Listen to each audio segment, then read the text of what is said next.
안녕하세요. 대구한의대 학생 여러분.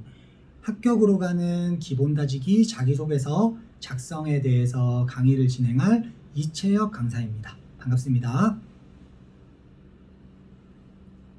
네, 여러분들. 저희가 앞 시간에 1-1강, 1-2강을 거치면서 합격으로 가는 기초다지기 자기소개서 작성에 대해서 한번 알아보았죠.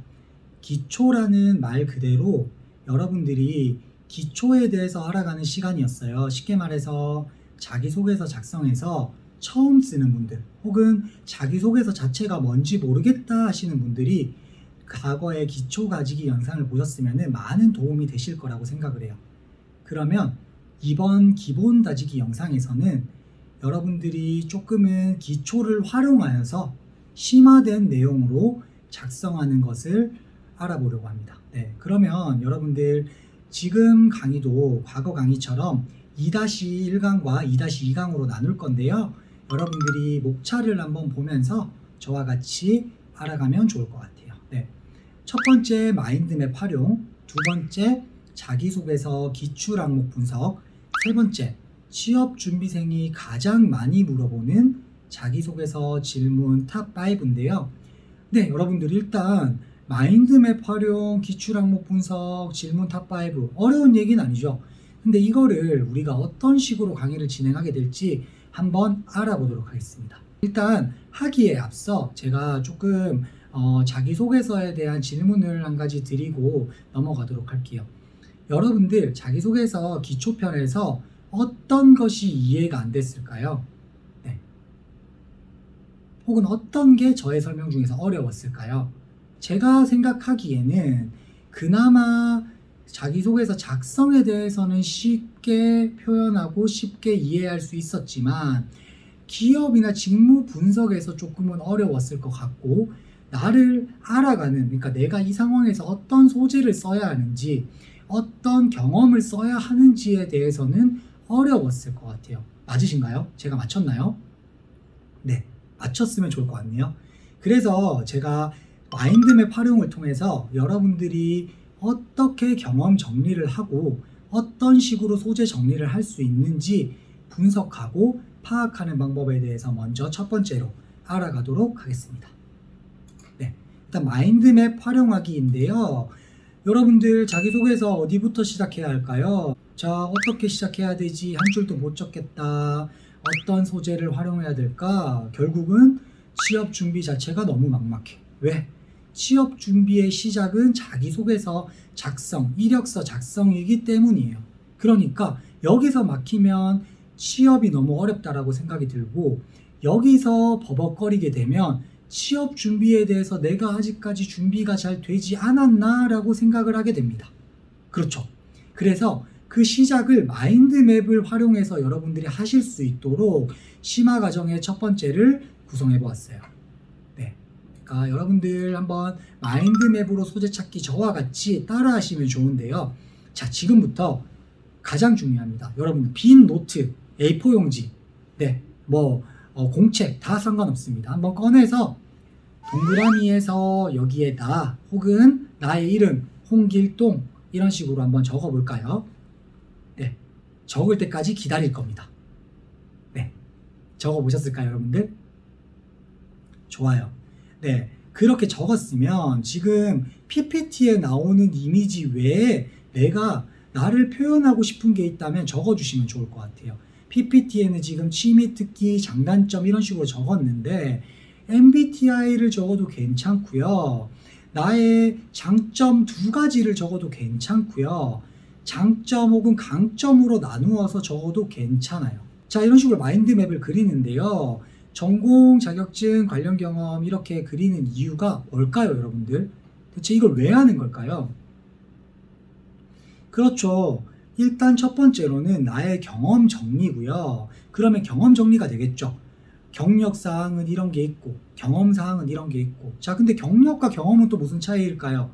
1차적으로는 경력은 내가 4대 보험 가입 혹은 금전적인 어떤 페이백, 그러니까 돈을 받은 거예요. 네, 돈을 받은 거를 경력이라고 얘기할 수가 있고요. 경험은 말 그대로 경험이에요. 그죠? 그래서 어떤 친구들과 팀 프로젝트를 하였던 거, 뭐 대학 시절에 어떤 협업을 하였던 거, 이런 것들이 경험이 될 수 있겠죠. 봉사활동 돈을 받나요? 안 받나요? 안 받으면 대외활동, 봉사활동 중에서 경험이 될 수 있는 거겠죠. 쉽게 정리됐죠?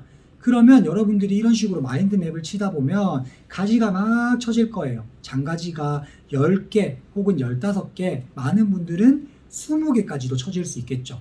그 중에서 업무적으로 활용될 수 있는 리스크가 적은 소재를 선정하는 게 두 번째 방법이에요. 네. 내가 지금 작성한 이런 마인드맵을 다 활용하는 게 아니에요. 단점도 여러 개 쳤겠죠. 단점을 한 가지만 하는 건 비추천한다고 제가 말씀드렸죠.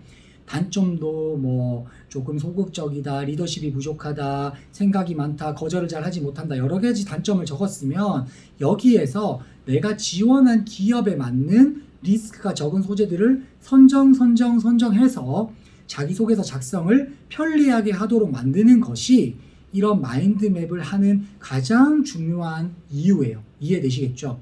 그러니까 여러분들이 취미특기 왜 적어? 취미특기를 묻는 항목이 없는데 왜 내 마인드맵에 취미특기를 해? 그렇게 생각하는 것이 아니라 여러분들이 취미특기에 뭐 영화를 보는 거, 사람들과 얘기하는 거, 대화를 하는 거, 혹은 운동을 하는 걸 적었다라고 하면은 관련된 협업 내용이라든지 스트레스를 어떻게 풀어하는 항목이라든지 기타 다양한 내용에서 나의 취미특기 하나를 꺼낼 수가 있다라는 거죠. 이해되시죠?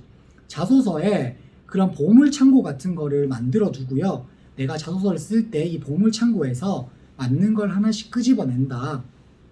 네, 그런 용도로 마인드맵을 한다라고 봐주시면 좋을 것 같고, 저는 감히 말씀드리면 취업준비생분들 처음에 공부하고 채용 준비하는데 힘들고 너무 딱딱하잖아요. 마인드맵을 그려보면서 조금은 편하게 딱 만들어 놓고 이거를 내가 취업 준비하는 나의 책상이라든지 아니면은 요즘에 태블릿 많이 활용하시죠? 태블릿의 배경화면이라든지 이렇게 딱 만들어 두고 나의 마인드맵은 이러하였지만 수정을 해 나가는 거예요. 지금 생각해 보니까 내가 적었던 이런 장점들은 지금 나의 취업 상황 혹은 내가 지원한 산업에 어울리지 않아. 그래서 단점을 이렇게 얘기하고 장점은 이런 식으로 보완해야겠어 라는 식으로 마인드맵을 취업 준비하는 내내 가꾸고 수정해가고 보완해 나가면서 취업 준비를 할 수 있는 보물창고를 만들자. 이렇게 보시면은 가장 좋을 것 같아요. 이해되시겠죠? 그래서 첫 번째는 여러분들이 마인드맵을 활용하면 좋을 것 같다 라고 봐주시면 좋은데요. 일단 예시도 제가 가져와 봤어요. 영업직을 지원한다라고 했을 때 나의 마인드맵에서 소심하다라는 단점을 꺼내면 될까요? 안 될까요? 안 되겠죠. 영업직은 사람을 만나야 되고 적극적이어야 되고 긍정적이어야 되고 사람들과 대화하는 소통 능력도 좋아야 되고 다양한 게 좋은데 나는 소심하다. 영업직을 지원하는데 맞지 않으니까 이러한 단점은 나의 마인드맵에서 적어는 놨지만 활용하진 않는 거다. 사무직을 지원했을 때 꼼꼼하지 못하다라는 나의 단점을 적으면 될까요? 안 될까요? 안 되겠죠. 사무직은 기본적으로 서류에 정리를 해야 되고 취합을 해야 되고 많은 의견을 하나의 서류나 행정적인 업무로 처리해야 되기 때문에 꼼꼼하면 어떻게 보면 필수적인 역량 중 하나라고 판단이 돼요. 그죠? 근데 내가 꼼꼼하지 못하다라는 치명적인 단점을 굳이 가져와서 적을 필요가 없는 거죠. 이해되시죠, 여러분들? 그러니까 마인드맵은 적어놓고 내가 활용하겠다라고 했을 때는 어떻게 되면 활용하기 좋을까요? 그렇죠. 가지가 많고 정말 여러 가지의 마인드맵이 풍부한 그런 요소들이 풍부한 마인드맵을 만들어 놓는 게 여러분들이 선택하고 여러 가지를 꾸며가고 구성하기에 많은 도움이 된다라고 말씀드리고 싶습니다. 이해되시죠? 그러면 이제 두 번째로 넘어가도록 할 건데요. 자, 두 번째는 이제 자소서, 자기소개서 기출 항목 분석이에요. 네. 이 부분은 실제로 여러분들이 지금 이 영상을 듣는 23년 정말 따끈따끈한 최신 기출 항목으로 구성을 했고요. 여러분들 중에서 공공기관 지원하시는 분도 있고 대기업 지원하시는 분도 있고 금융권 지원하시는 분도 있고 사기업 지원하시는 분도 있고 다양하기 때문에 제가 하나에 치우치지 않고 다양한 기업들의 기출들을 가져와 봤습니다. 그래서 여러분들이 이걸 보면서 어떻게 작성하면 좋을지 저와 같이 얘기하면 좋을 것 같아요. 네, 첫 번째, 협업을 하며 성공 혹은 실패했던 경험을 구체적으로 기술하여 주십시오 라는 항목인데요. 실제로 이거는 하나의 기업에서 가져온 게 아니라 요즘에 트렌드예요. 협업을 안 묻는다? 거의 찾아보기 어려워요.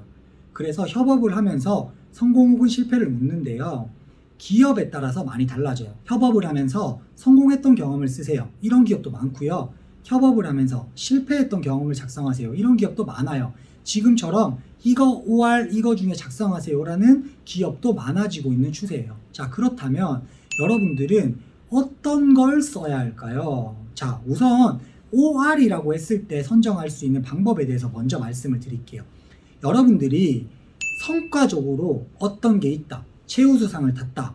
뭐 1등을 했다. 아니면은 뭐 어떠한 장려상을 받았다. 네, 이런 것들이 있죠. 성과적으로 내가 지표적으로 확실하게 어필할 수 있는 것들이 있다. 이러면 협업을 하면서 성공을 했던 경험을 적고 그 과정에서의 성과를 명확하게 어필하면 됩니다. 근데 이런 성과적인 게 없는 분들이 많아요. 내가 뭘 했는데 그냥 협업을 잘했어. 그럼 성공을 했을 때 협업을 잘할 수 있었습니다. 적으면 성공이라고 하는 거에 있어서의 임팩트가 떨어지겠죠. 그런 분들은 차라리 협업 과정에서의 어려웠던 거를 포커스로 잡아서 실패로 이끌어가면서 단 그 실패의 과정 속에서 어떤 것을 얻었고 어떤 것을 배웠는지에 초점을 맞추는 게 가장 중요합니다. 이해되시겠죠? 네. 그렇기 때문에 OR 성공과 협업 중에서 선정해야 하라고 하면은 제가 말씀드린 이런 방법으로 선정하시는 걸 추천드리고요. 협업에서 중요한 거는 결국 뭘까요? 여러분들. 협업뿐만 아니라 항목에서 중요한 거는 이 항목에서 나에게 뭘 얻고 싶은지를 알아가는 게 가장 중요하겠죠. 그러면 협업 항목에서 중요한 거는 내가 협업을 하면서 첫 번째, 나만의 어떤 협업 방법을 가지고 있냐. 두 번째, 팀원들과의 구성을 통해서 어울림을 통해서 어떤 성과를 도출했냐. 그러니까 쉽게 말해서 우리 옛날 말 중에 고기도 먹어본 놈이 먹는다라는 말이 있죠. 맞죠? 성공도 해본 사람이 하고 협업도 해본 사람이 잘해요. 그것도 단순히 협업을 했다가 아니라 협업을 하면서 성과가 나게 되면은 사람은 그 속에서 배움을 얻고요. 그 배움을 나중에 창의적으로 발휘하여서 또 응용할 수 있겠죠. 그렇게 되면은 그 사람은 협업을 잘하는 사람으로 성공할 수 있는 가능성이 높아지게 됩니다. 이해되시죠? 그러면 협업은 결국은 나 혼자 잘하는 게 아닌 거죠. 여러분, 이게 정말 중요합니다. 협업에서 내가 잘했다라고 하는데 많은 분들이 놓치게 되는 이유 중에 하나는 나 혼자 잘했는 거예요. 네, 예시를 한번 들어드릴게요.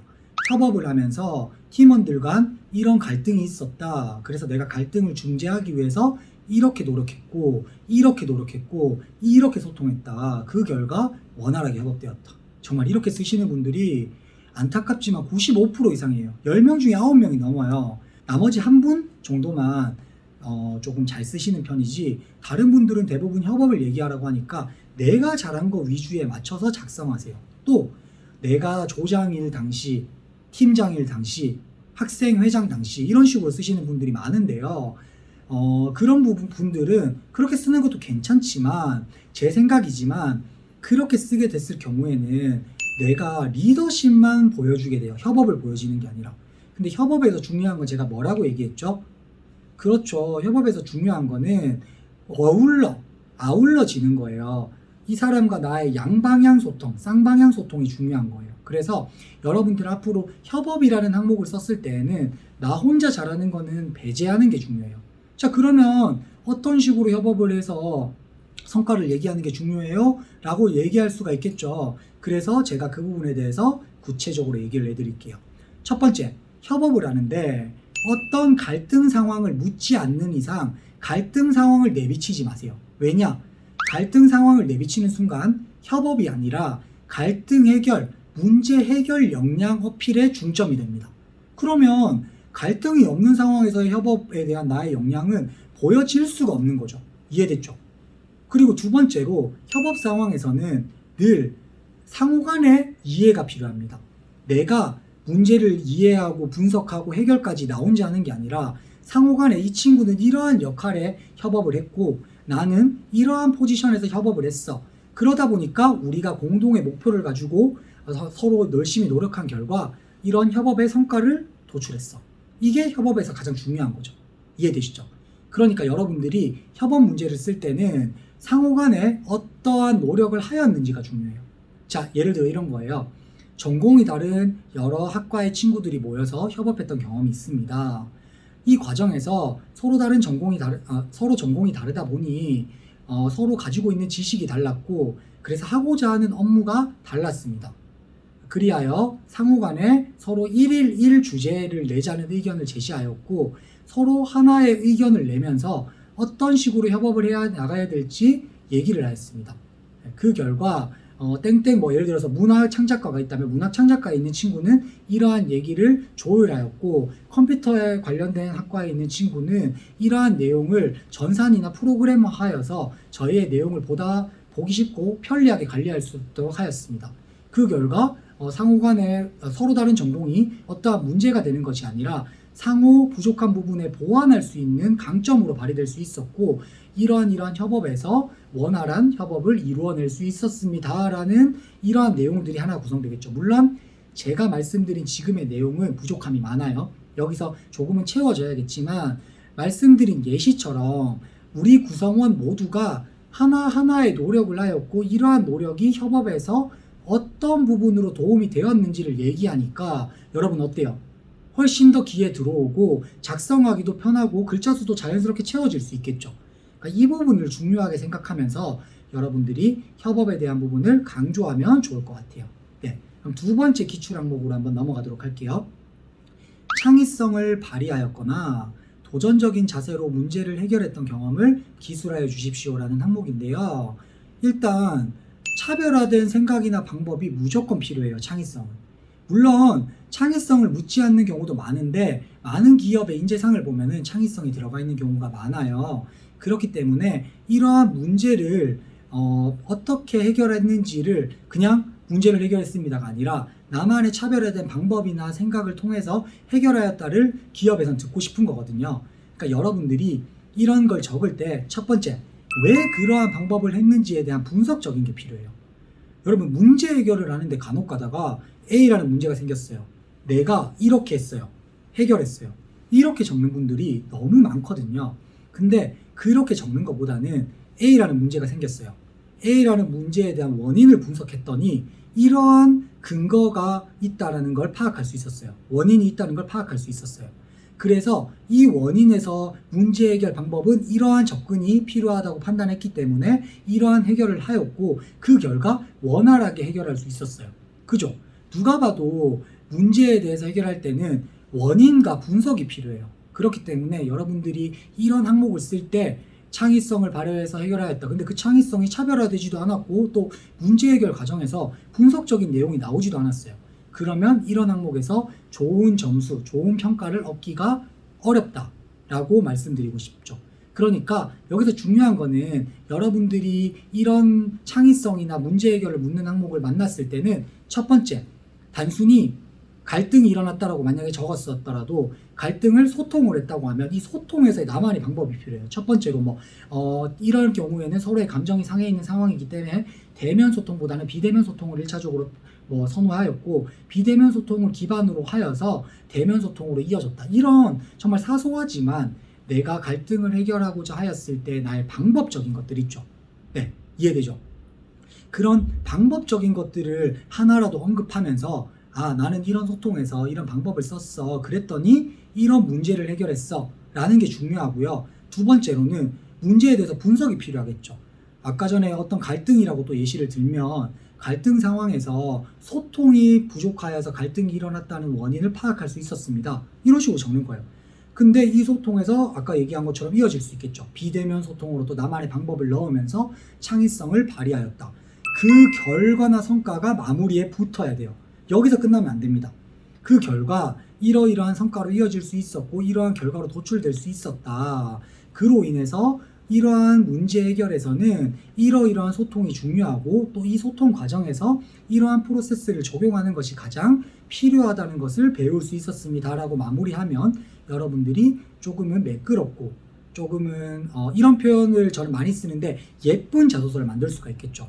적는 사람도 만족하고 읽는 사람도 만족하는 그런 예쁜 자소서를 작성할 수가 있을 거라고 생각을 합니다. 네, 그러면 두 번째까지 마쳤고요. 세 번째로 넘어가도록 할게요. 자, 타인과의 관계에서 가장 힘들었던 갈등 상황은 무엇이며 이를 어떻게 극복하였는지 기술하여 주십시오라는 항목인데요. 자, 여기에서 가장 많이 틀리는 함정 무엇일까요? 자, 오랜만에 여쭤봅니다. 어떤 함정이 있을까요, 여기는? 어떤 함정? 그렇죠. 정답을 말씀하셨을 거라고 생각합니다. 대구 한의대 학생들을 믿습니다. 자, 힘들었던 거에 집중하는 분들이 많아요. 자, 여러분들, 제가 아까 계속 강조하는 게 뭐예요? 항목에서 이런 항목을 왜 묻는지를 우리가 판단해야 되고 입장을 바꿔 보아야 된다고 말씀을 드렸죠. 그죠? 근데 여기에서 궁금한 거는 타인과의 관계에서 힘들었던 게 궁금할까요, 여러분들? 기업에서 그럼 힘들었던 게 왜 궁금할까요? 저 친구의 감정에 공유하기 위해서? 그렇진 않을 것 같죠. 극복했던 게 궁금하지 않을까요? 회사 생활을 하다 보면 많은 돌발 상황이 있고 많은 변수들이 있죠. 네, 그런 제어하지 못하는 변수들이 있고 그렇게 되면 힘들게 되는데 이런 힘들 때 지원자는 어떤 방식으로 이겨냈는지 그게 궁금한 거죠. 왜? 그렇게 이겨냈던 사람은 앞서 말씀드린 것처럼 유사한 상황에서도 이겨낼 수 있는 힘을 가진 지원자일 테니까. 그죠? 그렇기 때문에 여러분들 힘든 것에 집중하지 말고요. 이거는 극복 상황을 구체적으로 하는 것이 정말 중요합니다. 네, 앞서 말씀드린 사례 줄이기 1-1강에 얘기한 그것과 이어지는 맥락이라고 봐주시면 좋은데요. 많은 분들이 이래서 힘들었고 이런 상황에서 힘들었고 이렇게 적으시는 분들이 정말 많거든요. 근데 면접관이나 평가원이나 기업은 그런 것들이 궁금하지 않아요. 그래서 어떻게 이겨냈는데 그래서 너만의 방법으로 이겨냈던 그런 어떤 임팩트가 있냐, 그런 것들이 중요한 거겠죠. 그러니까 어떻게 해야 될까요? 내가 이러한 힘들었던 상황에서 이렇게 극복한 경험이 있습니다. 2가지씩 배웠죠, 저희? 얘기하고요. 어떠한 팀워크 상황에서 어떠한 원인으로 인하여 힘든 상황이었습니다. 한 줄, 길어도 2줄 정도로 간략하게 언급하고요. 그 다음 그런 상황을 극복하기 위하여 앞서 내용과 비슷해요. 왜 이런 상황이 일어났는지에 대해서 분석적인 게 들어가면 좋겠죠. 그리고 두 번째로 극복했던 나만의 포인트가 있으면 좋겠죠. 맞죠? 마지막 세 번째로 극복했더니 얻은 나의 인사이트, 성과나 결과나 어떤 배움, 그런 걸로 마무리를 한다면 여러분들이 앞으로는 힘들었던 상황을 구구절절 적는 그런 함정에 빠지지 않고 조금은 더 원활하게 이런 항목을 쓸 수 있을 것 같아요. 마찬가지예요. 유사한 것도 어려웠던 상황, 힘들었던 상황, 포기하고 싶었던 상황 모두 다 유사한 거지만 마찬가지로 포기하고 싶었던 거에 집중하지 말고 어려웠던 거에 집중하지 말고 여러분들은 극복했던 거, 이겨냈던 거, 해결했던 부분에 집중해 주시는 걸 추천드립니다. 이해되시겠죠? 네, 그러면 네 번째로 넘어가도록 할게요.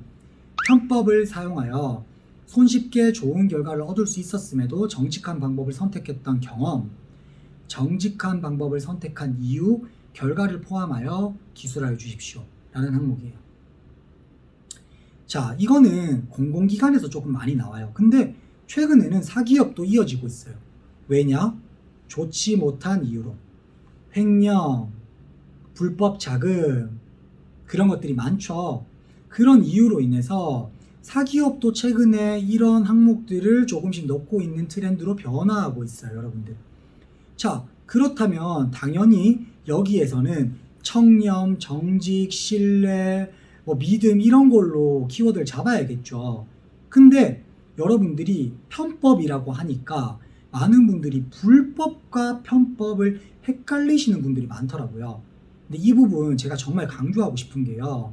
불법은 뭐예요? 편법은 뭐고? 편법은 어떤 법에 저촉되진 않지만 조금은 FM, 그러니까 올바른 방향이 아니라 약간은 효율적이지만 어떻게 표현했을 때는 비정상적인 방법으로 좋은 결과를 얻으려고 노력하는 거고, 불법은 하지 말라고 규율이나 규칙이 있었음에도 그걸 어기고 했던 거죠. 처벌을 받을 수 있는 그런 거죠. 예를 들어 이런 거예요. 이렇게 돌아가면은 10분이 걸리는 걸 무단횡단하면 1분 만에 갈 수 있어서 무단횡단했다. 뭐 그렇게 쓰는 분들 없겠지만 이건 불법인 거죠, 여러분들. 맞죠? 근데 10분 만에 갈 수 있는 길을 뭐 육교를 통해서 가게 되면은 7분 만에 갈 수 있기 때문에 효율적인 방법으로 키로수는 더 늘어나지만 신호를 받지 않는 육교를 통해서 갔다. 이렇게 되면은 뭐 편법이 아니겠지만 이거는 나만의 방법이 될 수 있는 거죠. 이것도 마찬가지예요, 여러분들. 누구나 보편적으로 해요. 뭐 기업이든 아니면 어떤 거든. 근데 그게 편법인 경우가 가장 좋은 소재예요. 예를 들면 이런 게 있겠죠. 코로나 때 막 이렇게 열 체크하고 사인 받고 해야 되는데 그 사인을 사인이 아니라 본인의 정식 이름 3글자로 받아야 되는데 많은 분들이 귀찮다 보니까 서명으로 대체하는 경우가 많았어요. 근데 정식적인 절차에 의거해서는 3글자짜리 정자로 이름을 적어야 되고, 그렇지 않은 경우에는 다시 받아야 되지만 편법을 활용하여서 그냥 이런 식으로 넘어갔던 경우가 있다. 이것도 편법이 될 수 있겠죠. 불법은 아니겠죠. 그죠? 왜냐면 어쨌든 본인 확인의 절차는 거친 거기 때문에. 네. 그런 부분들을 사소하지만 편법인 것을 언급해서 여러분들이 사용했다라는 것을 적어주는 게 가장 중요해요. 근데 이게 어렵죠. 사실 저도 지금 예시로 드리기에 조금 어려운 부분이 있는 게 사람마다 경험이 다르다 보니까 편법을 사용하지 않는 순간이 있었던 사람도 많아요. 그렇다면 사소한 거라도 적어주시는 게 중요합니다. 이해되시겠죠? 네. 그렇게 적으면서 여기에서 가장 중요한 것은 너무 강한 모습을 보이는 것을 추천하지 않아요. 사실 제가 이걸 가지고 온 가장 첫 번째 이유도 이 부분이에요. 간혹 여러분들이 정직, 뭐 어떤 거를 뭐 이겨냈던 거, 어떠한 것에 또 흔들리지 않았던 거 이렇게 적으니까 약간 강성 노조처럼 나는 이렇게 할 겁니다. 어떤 상황에서 이렇게 할 겁니다. 너무 강하게 얘기하시는 분들이 많아요. 자, 근데 기업의 입장에서 볼게요. 어떤 지원자가 정직한 건 좋아요. 예, 신뢰가 있는 건 좋아요. 청렴한 거 좋죠. 근데 뭔가 너무 강성이고 너무 강하고 너무 강한 어투고 고집이 있어 보인다. 그러면 협업에서의 문제가 있다라고 판단할 수도 있어요. 무조건 그렇다는 게 아니라. 그렇기 때문에 적절하게 워딩을 해야 되고 적절한 단어 선택을 해야 되는 게 중요합니다. 예를 들면 뭐 이런 게 있겠죠. 협업을 하는데 어떤 선배가 편법을 사용했다. 저는 선배임에도 불구하고 이거는 절대 있을 수 없는 일이라고 생각해서 그 선배에게 가서 강하게 얘기했다. 이렇게 되지 않을 경우에는 이렇게 할 것이라고 경고를 했다. 네, 제가 막 가장하는 것 같죠. 근데 실제로 이런 게 너무 많아요. 작성하다 보면.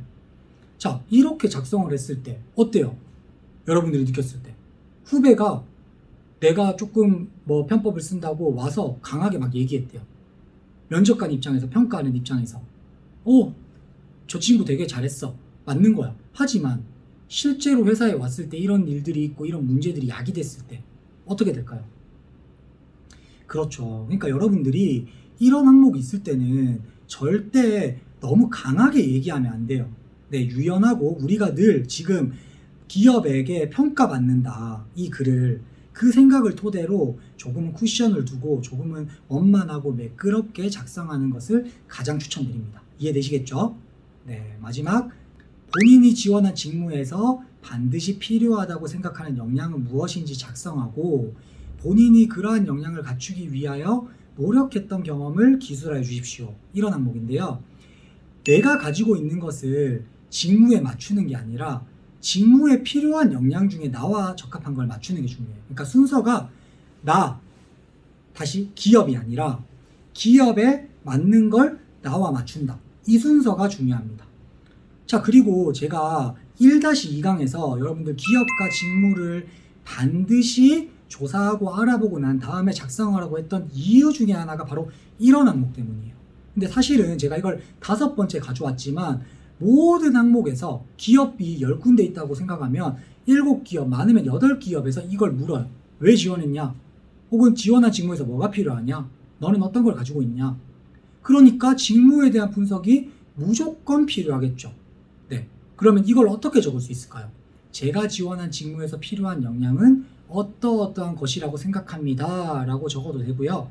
혹은 글자 수가 긴 항목이라면 역량은 어떠한 것과 어떠한 것이라고 생각합니다. 이러한 역량을 갖추기 위하여 어떠어떠한 노력을 한 경험이 있습니다. 이렇게 2가지식을 해버리는 거예요. 이해되죠? 자, 그러면 지원한 직무에서 우리가 아까 전에 제가 역량 분석하라고 했죠. 그러면 그 역량 중에서 내가 가지고 있는 거, 직무에서 필요한 역량이 꼼꼼함, 영업력 여러 가지가 있는데 그 중에서 내가 가지고 있는 거.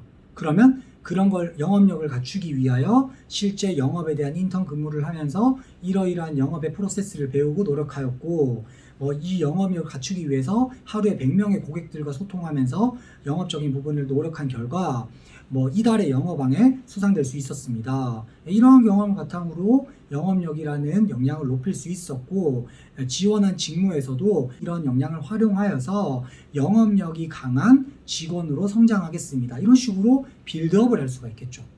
이해되시죠? 그러니까 여러분들이 직무에 대해서 묻거나 기업에 대해서 물었을 때는 이 기업에서 필요한 역량은 무엇이고 핵심적인 건 무엇인지를 알아두시는 게 가장 중요합니다. 이해되시겠죠? 이거는 어렵지 않아요. 어떠한 전제가 붙으면 내가 이 기업에 대해서 확실하게 이해하고 있고 이 직무에 대해서 확실하게 인지하고 있다라는 가정이 붙으면 훨씬 더 쉽고 편하게 작성할 수 있을 거예요. 네, 여러분들 이해되시죠? 질문 한 가지를, 퀴즈를 한 가지를 풀어보고 마치도록 하겠습니다. 자, 여러분들 마인드맵에서 중요한 거는 어떤 거라고 했나요? 자, 1번 간단하고 심플하게 구성하여서 언제든지 빠르게 찾아볼 수 있도록 하는 게 중요하다. 2번 정말 구체적으로 세분하게 나누어서 내가 다양한 것을 뽑아서 사용할 수 있도록 만드는 것이 중요하다. 자, 뭘까요? 그렇죠, 여러분. 마인드맵은 구체적이면 구체적일수록 중요하다 했죠. 가지를 많이 치면 많이 칠수록 중요하다 했죠. 정답은 2번이죠. 그러니까 여러분들이 이런 식으로 스스로에게도 이제 영상을 보시면서 계속 되묻고 리체크를 하면서 잊어버리지 않도록 하시는 것이 가장 중요할 것 같습니다.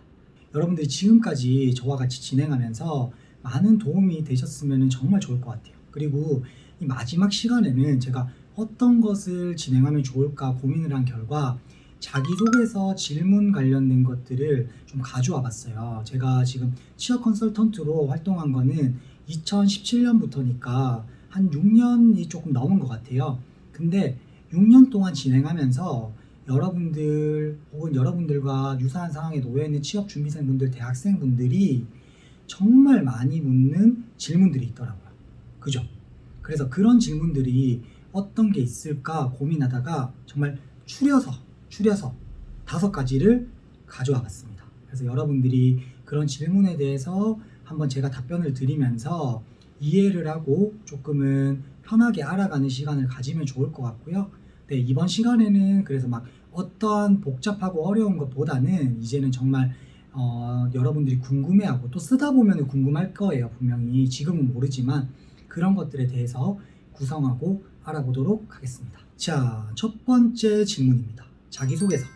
글자 수는 얼마나 채워야 하나요? 라는 질문인데요. 여러분들 자기소개서 글자 수가 보통은 바이트와 글자 수로 나뉩니다. 알고 계신가요? 모르는 분도 있을 수 있을 거예요. 그러면 제가 조금은 쉽게 말씀을 드리도록 할게요. 바이트는 보통은 2바이트당 한자라고 봐주시면 좋아요. 이해되실까요? 그래서 1000바이트를 적으라고 하면은 1000자가 아니라 보통은 500자 내외가 됩니다. 근데 처음 쓰시는 분들은 이런 것들을 착각해가지고 1000바이트를 쓰라고 하니까 1000자를 쓰고 난 뒤에 내려고 하니까 칸이 부족한 거죠. 그러면 어떻게 돼요? 줄여야 되고. 이 부분이 정말 많은 문제가 되고 저는 매년 매 분기 이런 분들을 확인합니다. 정말이에요. 그렇기 때문에 여러분들이 이거를 절대 까먹지 않고 바이트와 글자 수는 내가 강의 들었을 때 정말 잘 구별하라고 했어. 그렇기 때문에 이게 바이트 기준인지 글자 수 기준인지 확실하게 확인을 해야겠어 라고 판단하는 것이 정말 중요합니다. 이해되시죠? 그리고 1000자를 채우라고 했으면 1000자 채우는 게 맞아요. 999자를 채우든 1000자를 채우든 이렇게 채우는 게 좋은데요. 자, 왜 그런지 우리가 한번 근거를 따져가지고 설명을 해드릴게요. 자, 여러분들 기업에서 이 자소서에 대해서 항목을 고민하고 이 항목에서 글자 수를 고민하는 이유는 뭘까요? 이 항목이 우리 기업에 입사하는데 중요한 부분이 될 수 있고 지원자의 중요한 정보를 알아낼 수 있는 부분이라고 생각하기 때문에 묻는 거죠. 근데 이 글자 수가 이 정도 글자 수면 충분할 것 같아서 묻는 건데요. 여기서 중요한 거는 이 글자 수 내에서 정말 확실하게 채워서 내지 않으면 성의 없게 보인다는 거예요. 그러니까 1000자지만 900자를 써서 합격하는 분도 있겠죠. 근데 그런 분들은 900자를 썼기 때문에 합격한 게 아니라 900자를 정말 요약해서 잘 썼기 때문에 합격한 거예요. 그리고 하물며 어떤 분들은 자소서가 별로 중요하지 않은 자소서 적부라고 하는데요. 적합, 부적합. 그러니까 내용으로 판단하는 게 아니라 그냥 형식적으로 판단해서 자소서에 대한 절차를 건너뛴다 라고 봐주시면 좋을 것 같아요. 그렇기 때문에 여러분들이 이해하고 알아가야 될 거는 자소서에서 글자 수는 가능하면 가득 채워서 쓰면 된다. 근데 내가 정말 글을 너무 잘 쓰고 자소서를 정말 누구보다 잘 써서 글자 수가 적더라도 합격할 자신이 있다. 그런 분들 아니면 가능하면 기업에서 주어진 글자 수의 제한을 전부 다 활용하여서 온전하게 좋은 자소서를 작성하시는 것을 추천드립니다. 여기까지가 첫 번째, 글자 수는 얼마나 채워야 할까요?에 대한 질문의 답이었습니다. 네, 여러분들 두 번째로 넘어가도록 할게요. 자, 두 번째, 사람인이나 워크넷 같은 곳에 지원할 때 중소기업 지원동의나 작성법이 따로 있을까요? 그렇죠. 자, 그러면 제가 이거에 대해서 명쾌한 해답을 전달드리도록 하겠습니다. 일단은 기업에 대한 정보가 없으면은 나뿐만 아니라 A라는 지원자도 없고 B라는 지원자도 없고 C라는 지원자도 없겠죠. 즉 동등한 입장입니다. 물론 나의 부모님이 그 회사를 다녀서 내부적인 정보를 받은 친구도 있을 수 있고 혹은 나의 친구나 선배 중에서 그 기업 현직자가 있어서 내부 정보를 받을 수는 있어요. 그렇게 되면은 그 사람이 유리한 건 사실이에요. 이것까지 부정할 수 없어요. 하지만 보편적으로 제로에서 시작한다라고 접근했을 때는 기업 위주가 아니라 직무 위주로 작성하는 게 중요해요. 왜냐하면 실제로 기업에 있는 인사 담당자들도 여러분들이 지원할 때 우리 기업에 대한 정보가 부족하고 그런 기업에 대한 정보가 없다라는 걸 알고 있어요. 네, 저도 중소기업에 있는 대표죠. 어떻게 보면 저희 직원들도 저희 회사에 입사하여서 제가 면접을 볼 때 그런 걸 묻지도 않아요. 우리 회사에 대해서 알아봤어요, 조사해봤어요. 왜?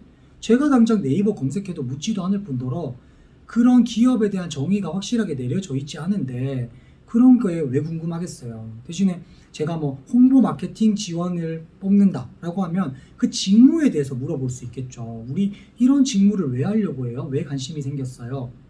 이해되시겠죠? 그러니까 여러분들이 이런 직무를 받았을 때는 직무에 대해서 구체적으로 해가시는 게 여러분들이 얘기하기도 편하고 그 기업의 인사 담당자들에게 어필하기도 편하실 거예요. 이해되시죠?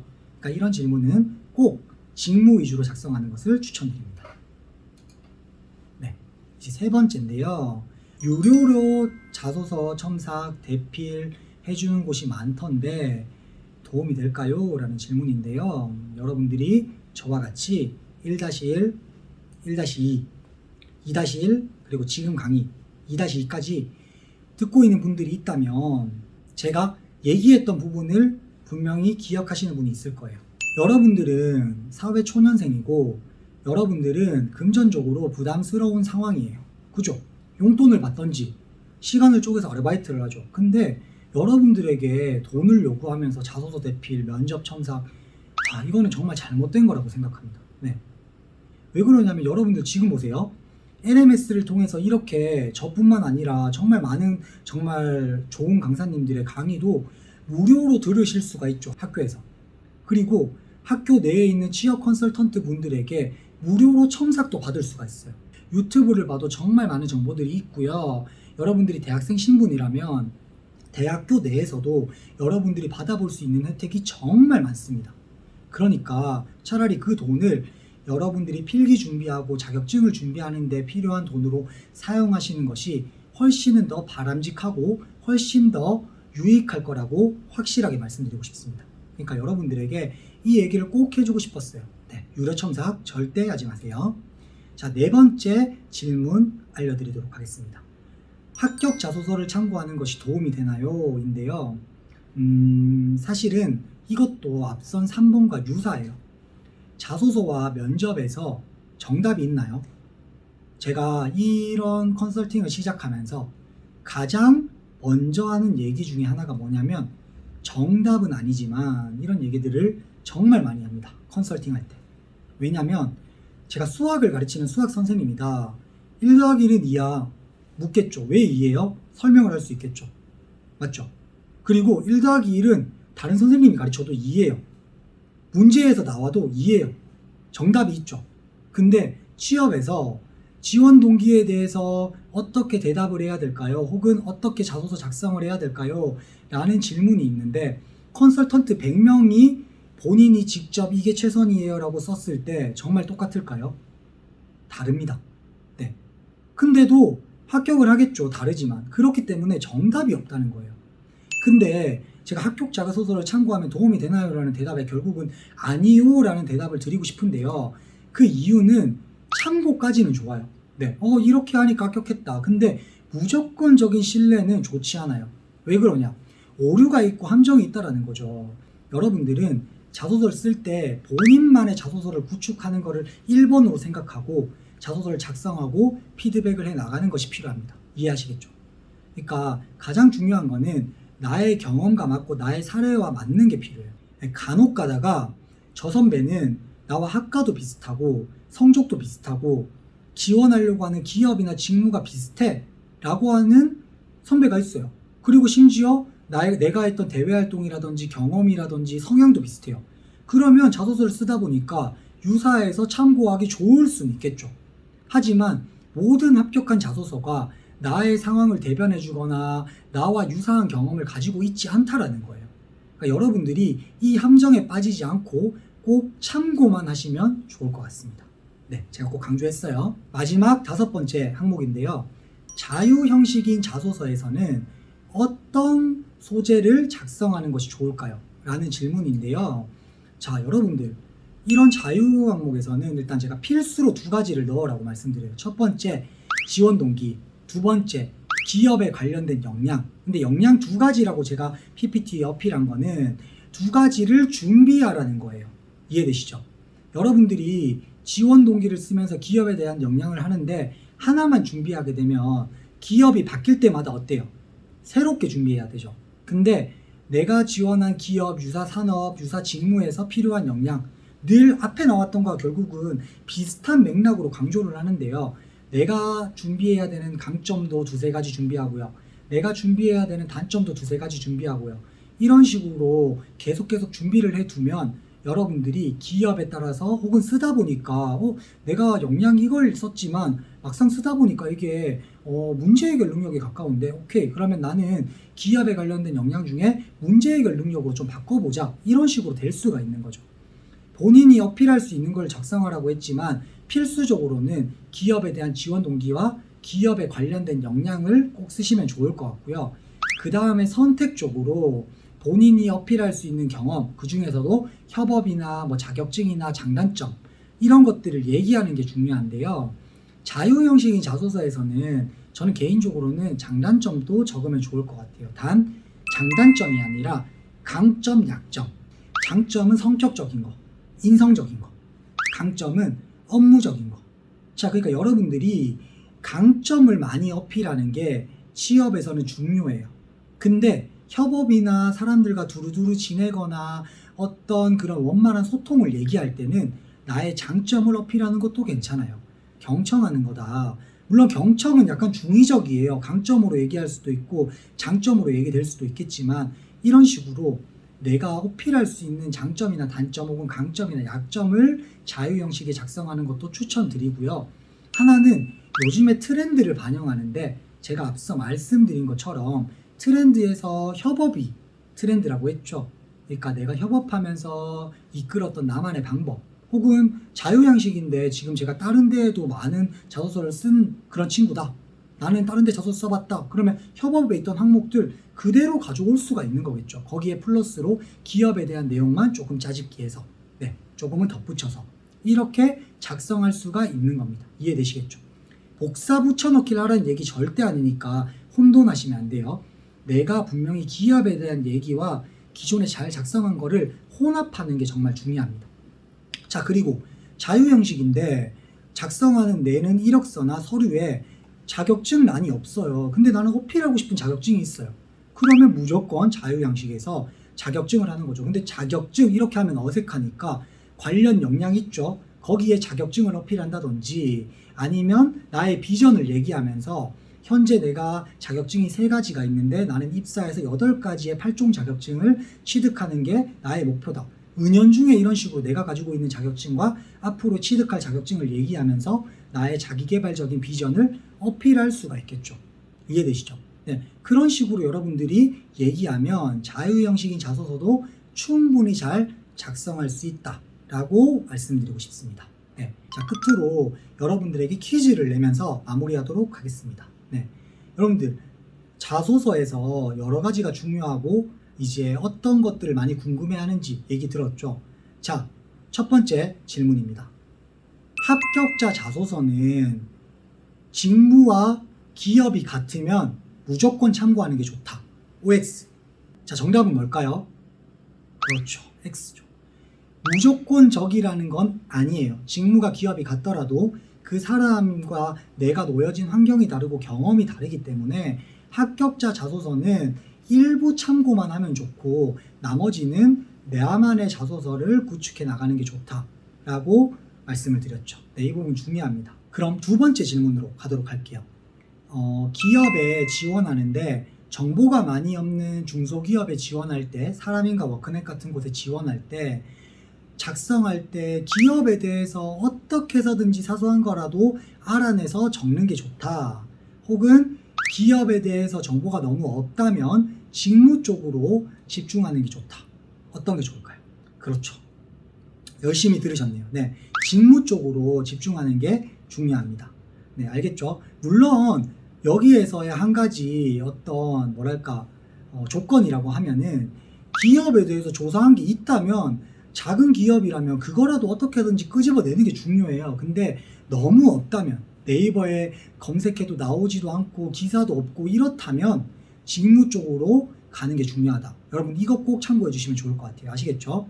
네, 그러면 여기까지 저희가 이제 자소서 작성에 대해서 기초편과 기본편 이렇게 저희 45분 동안에 이런 강의를 마무리했는데요. 여러분들 지금까지 정말 잘 따라와 주셔서 감사하고 마지막에 제가 이런 제가 만든 얘기를 하면서 좀 정리를 하자면 자만추 아시죠 여러분들? 어떤 내용이에요? 자연스러운 만남 추구? 아니에요. 자소서는 많이 작성하고 써보고 고쳐보는 것을 추천합니다. 자만추 아시겠죠? 여러분은 저와 이 강의를 들은 분들은 끝까지 들었다면 앞으로 이 자만추 기억하시고 정말 자신 있게 틀려도 좋으니까요. 많이 써보고 많이 작성해보고 많이 고쳐보고 많이 틀려보면서 여러분들만의 자소서를 구축해 나갈 수 있는 대구한의대 학생들이 되셨으면 좋을 것 같습니다. 네, 그러면 저는 지금까지 자소서 강의에 대해서 강의를 이어간 이채혁 강사였습니다. 감사합니다.